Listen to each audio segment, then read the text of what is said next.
All right, hey everyone. So the new Taiga Axe is out. You definitely should get your hands on one.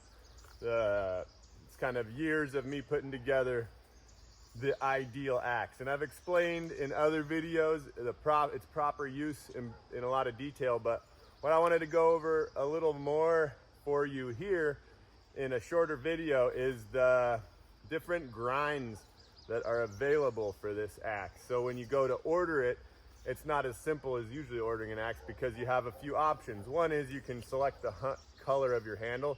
You can get this burnt wood look, which I personally like, but you can also just go with the blonde handle, which has its advantage of being a little more visible in the woods if you lay it down.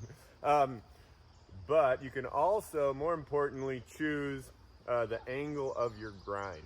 And so I wanted to explain that a little bit for you. If you are right-handed and your typical swing is with your right hand on top, like so, then your most efficient axe swing will be a steep angle, look at it, like so, with a right-handed grind. So that right-handed grind makes that high angle chop like this really efficient.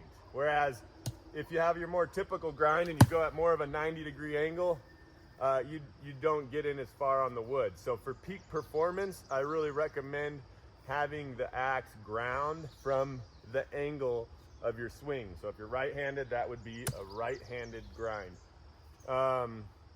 If you're left-handed and your typical swing is with your left hand on top, then you would want to grind it from the left-handed side. So choose a left-handed bevel. So if you're right-handed, again, it also is an advantage when you are bushcrafting and planing wood. You know, this kind of work is a lot smoother with that single bevel because your axe isn't wanting to pop out of the wood. Likewise, if you're left-handed, you would get the left-handed grind, and the same would be true. Now, a few people I've run into are kind of asymmetrical in that they might use their right hand for when they're bushcrafting, but they actually have a left-handed axe swing, meaning it's more comfortable for them to swing with their left hand on top. In that case, maybe a center grind would be better.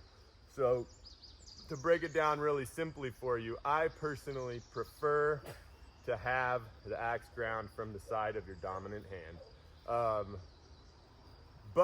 And that'll give you peak performance, but it also requires a little more practice, a little more getting used to, because you have an asymmetrical grind, that chisel grind. So when you're swinging this way, the axe is gonna react differently than when you're swinging from the opposite way. But again, you get peak performance that way.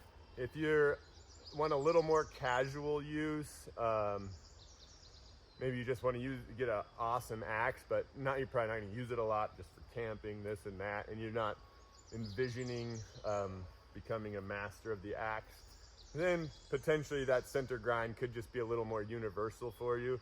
Everybody can use it, right-handed, left-handed, but you know, and that's what most companies do because it's great for the masses. They just all center grind them, people buy them, and they don't have to customize it all. This one will be customized to you. Right-handed if you're right-handed, want peak performance. Left-handed if you're left-handed, want peak performance.